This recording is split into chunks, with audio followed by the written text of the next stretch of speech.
Welcome to the Car Guys, and this week I'm going to look in detail at all the cars that Ferrari are going to make in the future. What cars are going to come next? What is the future of Ferrari? Does that sound good? Excellent. Let's crack on then.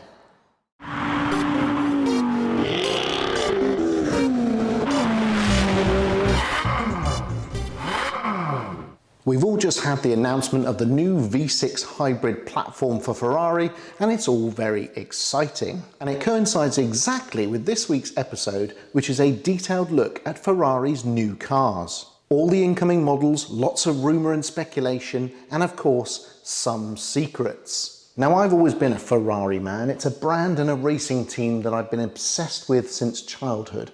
I've always liked them, and I've always lusted after every new car as it's been announced. And I've been fortunate enough to own some of them. Maybe not the top-end Enzos and LaFerraris, but certainly a smorgasbord of other models, mainly V8s, but with the odd V12 thrown in, and nothing before 1990. Ferrari owners tend to be very loyal. Did you know, for example, that 32% of Ferrari owners have more than one Ferrari in the garage? Or that 65% of new Ferrari sales are to people who already own at least one Ferrari. Subscribers and long-term followers to the channel will know that my unadulterated passion for Ferrari has cooled in the last 6 to 12 months. I cancelled my 812 Superfast order and my F8 Tributo, lost a bundle on my 488 GTB, and also had to cancel another model. So I was feeling pretty down on the brand, but fortunately in 2020, this beautiful 488 Pista Spider arrived and thrilled me once again.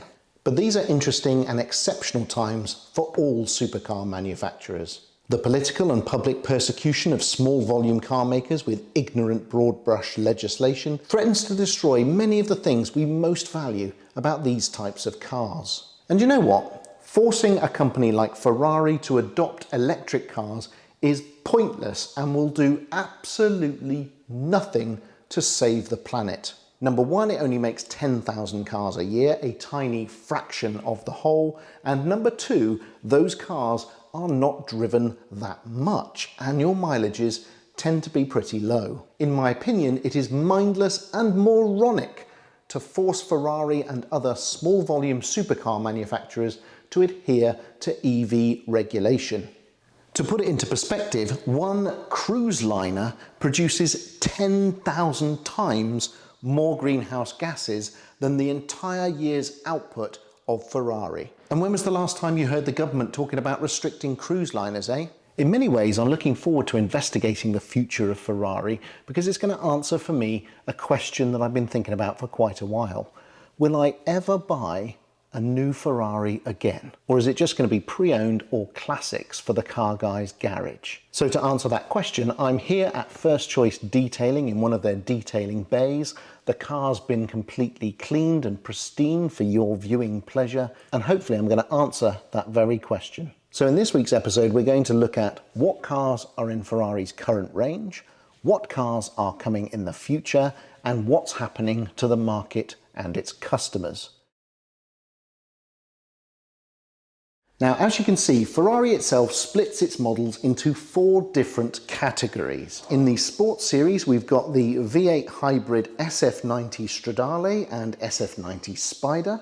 We then have the mid-engined V8 Turbo, the F8 Tributo, and the F8 Spider. And also included in here is the V12 front-engined 812 Superfast and the open-top version of that, the 812 GTS. In the Gran Turismo section, we've got the Portofino M, we also have the Roma, and also classified in the Gran Turismo section is the recently departed GTC4 Lusso and the Lusso T. In the Special series, we've got the hot versions of some of those models. So at the moment, we have the 488 Pista and the Pista Spider. And then finally, we've got the Icona, which is the real super skunkworks special projects, which currently has 2 models, the Monza SP1, which is the single-seater, and the Monza SP2 with 2 seats. So all easy to follow so far, I'm sure you'll agree.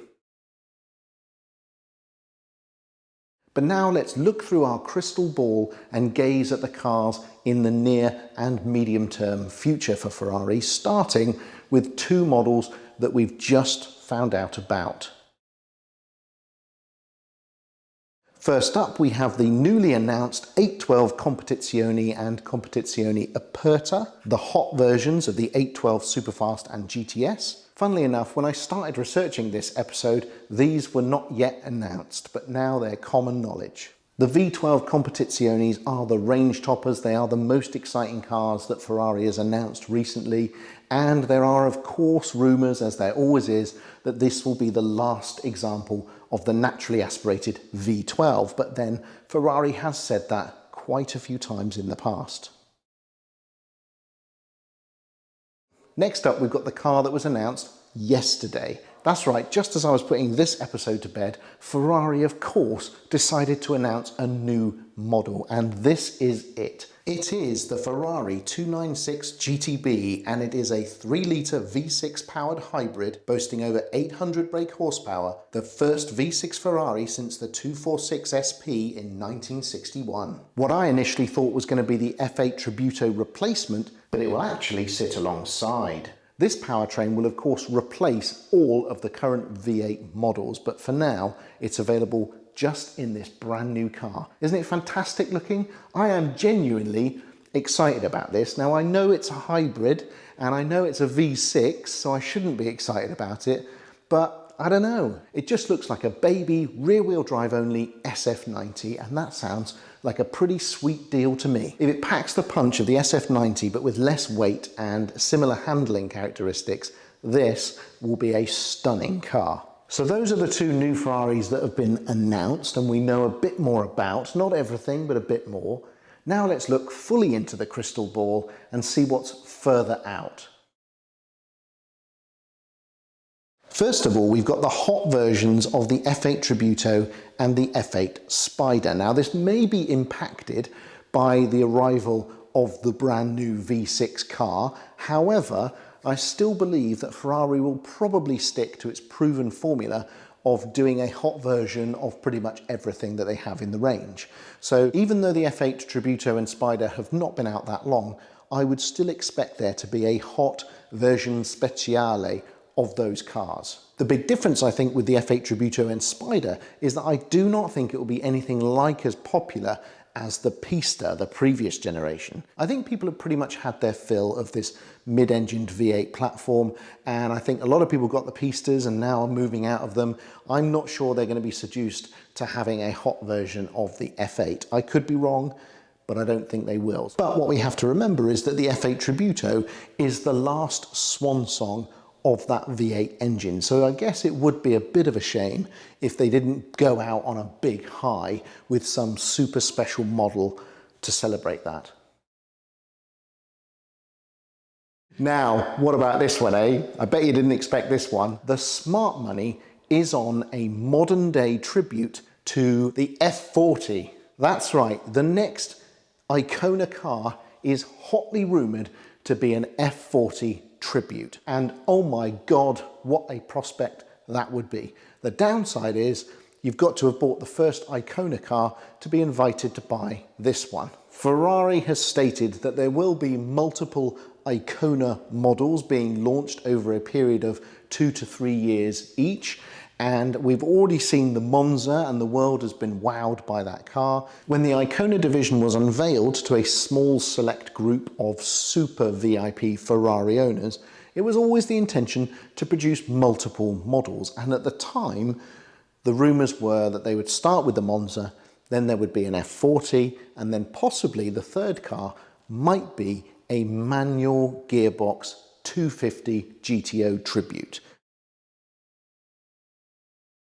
Next up, and no surprise, it is the hot version of the Roma, which may well be on the cards. Will it use the M badge that the Portofino did? No idea, but certainly there is a market gap for a hotter version of this car. It's extremely fast already, but there's something about it that suggests that you could make it a little bit more aggressive looking. Does the Roma need more power? No, it does not. Would it be an exciting prospect? Yes, it would. And now this is the part where the Tifosi have to run away and weep, because definitely coming in 2022 is, whisper it, the Purosangue. Ferrari's first ever FUV, a Ferrari utility vehicle. What does Purosangue mean? Well, actually, it's Italian for thoroughbred, so it's actually pretty cool. Now, like many of you, I am appalled at the thought of this car, but I do at least understand the need for it. After all, people laughed and scoffed at Porsche when it decided to launch the Cayenne and then the Macan. And now look at it. Those cars are over 50% of the sales of Porsche, and the huge amount of wonga rolling into the company allows them to spend money on all the cool, specialist, sexy stuff. So perhaps we shouldn't be too hard on the Purosangue, because its existence, and I bet it will be super successful, will at least pay for all the cool cars in the future, including perhaps manual gearboxes. Imagine how cool it would be to have a brand new manual gearbox Ferrari again. So I guess we have to look at the Purosangue not as an affront to everything that we like about Ferrari, but as a cash cow that will help generate even more exciting cars in the future. You can't have failed to notice that Ferrari canned the GTC4 Lusso 4-seaters last year, and that's to make way for this new car. I kind of envisage the Purosangue as being a bit of a jacked up GTC4 Lusso. We're not talking about a Ferrari Range Rover here. I think it's going to be more like the Porsche Panamera type thing, or the Cross Turismo. It's just going to have a bit more suspension travel, a lot of luxury, and you'll be able to fit 4 adults in it in supreme comfort. My guess also is that it will of course use the hybrid systems used in the SF90 and eventually full electric. Would I get a Purosangue? Well, in the words of Kevin McAllister, I don't think so. But then that's what I said about the GTC4 Lusso, and I really want one of those now. And now we get to something extremely exciting, the LaFerrari replacement. Yes, that's right. It's been nearly 10 years since the LaFerrari was launched, and we are expecting to see another super high-end, ridiculously fast Ferrari hypercar in the next 2 years. 2022 is Ferrari's 75th anniversary, but there's an awful lot going on in that year. So if I was a betting man, I think I would say that this new LaFerrari replacement will not arrive until at least 2023 or possibly 24. It will not be fully electric, and instead it will use an evolution of the SF90's hybrid system with a V12 generating over 1100 brake horsepower. And I think it will still be a limited production car and possibly numbered. So it will be the most exciting Ferrari that's arrived for nearly a decade.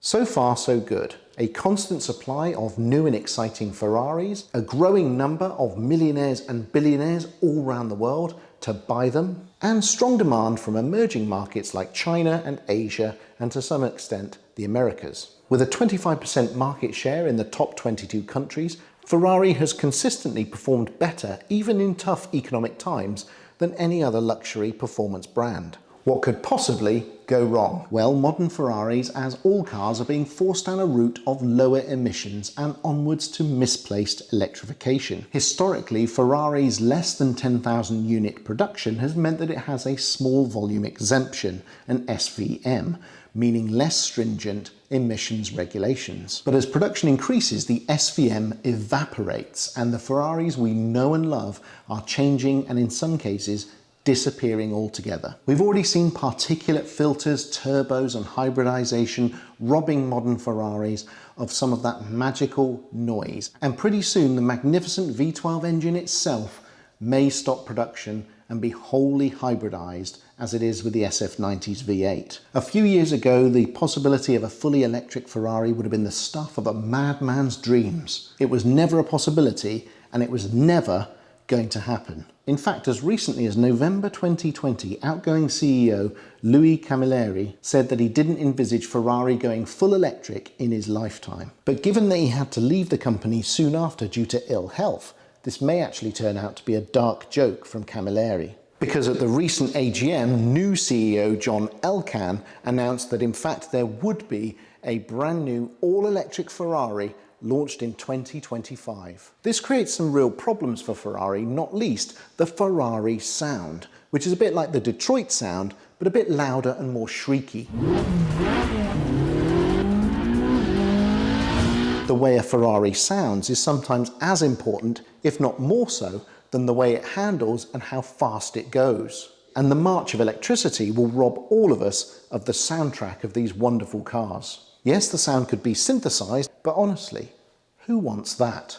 For Porsche, the route to electrification has been far smoother. After all, we're used to the whoosh of the flat six, and that's something that can actually be easily replicable with an electric version. For Ferrari though, it's always been about volume, the high-pitched scream of that V8 or V12 engine, and that is something that Ferrari doesn't yet have an answer for. But there is some good news. The LaFerrari and the SF90 powertrain shows that Ferrari can successfully embrace hybridization and electrification.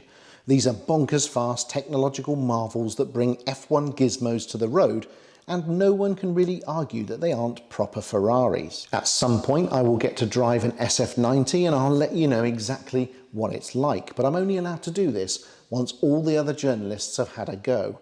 Obviously. The Roma and the forthcoming Hot Roma are usable daily with less emphasis on outright speed and sound. It's a stealth Ferrari and one that you won't care about the mileage. You could hybrid or electrify the Roma and no one would bat an eyelid. Or the V6 hybrid that's just been announced will be an entirely new platform powertrain, and it will allow Ferrari to remain competitive in an otherwise low carbon environment. If it's a mini SF90 for half the price, then I'm in. And the Purosangue, love it or hate it, it's coming, and it's coming hard. If you don't mind the GTC4 Lusso, then you're probably more than halfway to accepting the Sang into your life, and it may not be the huge SUV that we all thought it would be. Ironically though, for Ferrari's bright future, we may have to look to Porsche, which is investing a significant amount in synthetic fuels. Its partnership with Siemens, AME, Enel and ENAP is the first real sign that e-fuels may become a reality by the time the legislators try to wipe out internal combustion engines. If viable, synthetic fuels will allow Ferraris, and in fact all performance cars, to run in a carbon-free environment. The only problem is the quantities. By 2026, Porsche aims to make 550 million litres of synthetic fuel, which sounds a lot, but not when you take into account that the UK alone uses 16 billion litres of fuel a year. So quite a way to go then. So there we are then, a detailed look at the future of Ferrari from a committed Ferrari fan and owner. What can we take away from this? Well, first of all, Ferrari is increasing its production to over 10,000 units a year. Get used to it. Over the next 5 years, we'll see a steady increase to at least 15,000 units. Number two, an all-electric Ferrari is coming in 2025. Number three, Ferrari has no idea how to combat the loss of the Ferrari sound when electric cars come along. Number four, there are plenty of exciting models on the way, not least the new 812 Competizione and the new Icona. Number five, V8 cars will be replaced with V6 hybrids. It's already happening and the new car has just been announced. Number six, I would expect synthetic fuel to allow us all to drive our classic Ferraris in the future. So that is very good news. So there you are, that's the future of Ferrari. Everything we know at the moment, as many of the new models as possible, and some of the new technology. I have to admit, when I first started working on this episode, I was pretty scared about the future and I was pretty much convinced that I would never buy a new Ferrari. But having seen the technology up close, having looked at some of the new cars that are being developed, I really can't write that off. I actually do think that there may be at least one or two more new Ferraris in the Car Guys garage in the future, and that's tremendously exciting for someone who loves the brand as much as I do. Thanks for watching this episode on the future of Ferrari. Where are they going and are we happy about it? I hope you found it interesting, hope you were entertained. If you like what we're doing on the Car Guys, please subscribe, leave comments and likes. There'll be another Car Guys episode along next week.